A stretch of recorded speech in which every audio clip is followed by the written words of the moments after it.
Good morning Philippines. Magandang umaga mga Pilipino sa buong bansa. At araw ngayon ng linggo at araw din ng pagsasamba diyan sa ating mga kanya-kanyang simbahan. At mga kababayan, nandito tayo sa isang beach.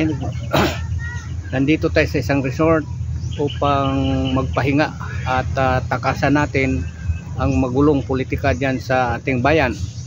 At ang pagkakaalam natin sa araw na ito ay may rally, mas rally ng Iglesia ni Cristo at ang rally ng Pro Duterte.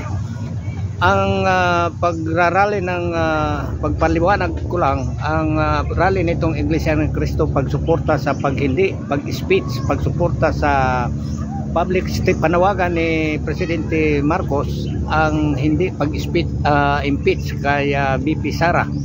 So ganon din ang ating stand na huwag naman sana ituloy yung ang impeachment sapagkat yan pagmulan ng kaguluhan sa ating bansa. Kung magulo ang ating bansa, tayong lahat ay maapektuhan ng ating ekonomiya at magkakaroon tayo ng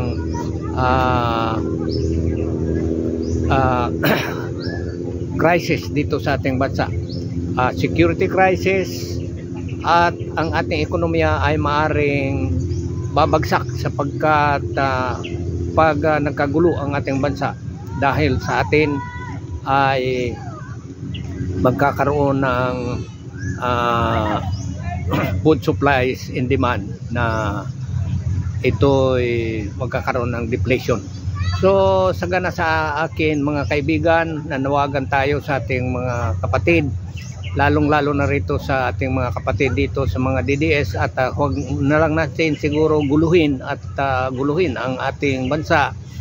At ganon din sa mga loyalist ng ating presidente, at huwag na lang pansinin at huwag na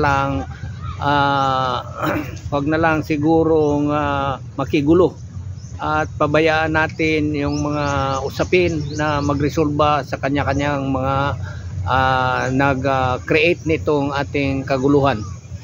At sagana sa akin itong mga nanawagan ng hindi magandang mga salita laban sa ating Pangulo ay alalahanin ninyo, ito'y mag-trigger ng kaguluhan dito sa ating bansa, at hindi lang kayo ang magkaroon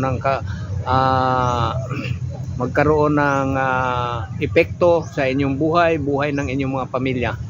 So nanawagan tayo sa Kongreso na huwag naman sana ituloy itong impeachment sapagkat gusto ba natin magkagulo? Mabuti kayo at may mga pera kayo, itong mga ordinaryong mga mamamayan na hinihikayat din ng mga nitong ating mga kapatid na mga taga Vice President Duterte, Sara Duterte, na makipaglaban sa inyo at magkaroon tayo na hindi magandang resulta ng ating ekonomiya. So maaring mag-shutdown ang mga ibang ating mga negosyo at wala na rin papasok sa atin mga negosyante.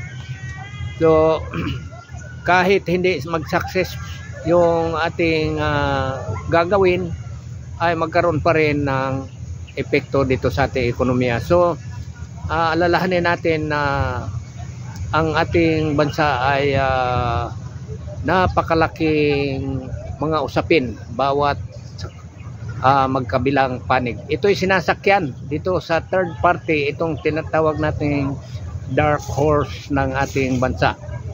So nanawagan tayo na huwag naman sana, at para hindi tayo magkaroon ng food crisis and demand dito sa ating bansa.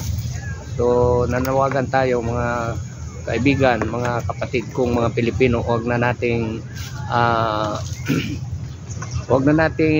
guluhin ang ating bansa sapagkat maayos naman ang mga buhay dito sa mga ibang lugar, at ang nagkaroon lang ng mga usapin ay dyan sa Metro Manila. At hindi ka naniniwala na ngayon na mayroon tayong krisis sapagkat kung pupunta kayo sa mga mall at sa mga ibang mga beaches, mga business establishment, masaya naman ang mga tao at wala namang sinasabi rito na may mga inflation at may foods shortage tayo sapagkat kita ninyo ang mga beaches ngayon puno, mga itong mga cottages natin puno. At kung sabihin natin ito ay crisis, ay sana walang makapunta rito sapagkat napakamahal ang ating mga kuwan dito, mga cottage, pinakamahal.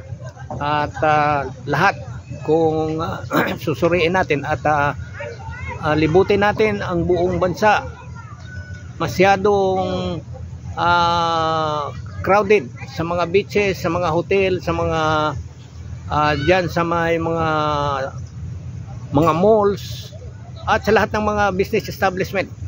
Talagang lalong lalo na dyan sa mga market, napaka crowded. So kung sabihin natin crisis ay hindi ako naniwala rito, mga kaibigan.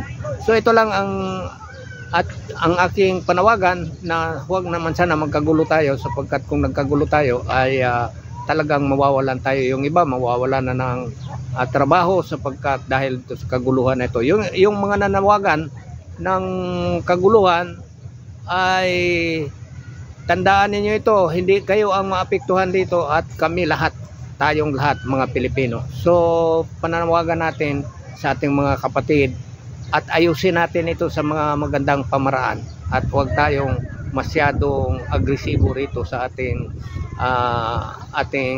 politika sapagkat tayo lahat ay apektado rito sa mga gagawin nating hakbang na hindi maganda. So magandang hapon sa inyo at magandang umaga sa inyo at sa buong bansa, sa buong Pilipinas, sa buong mundo at sa buong global, dito sa buong mundo na ginagalawan natin. So magandang umaga.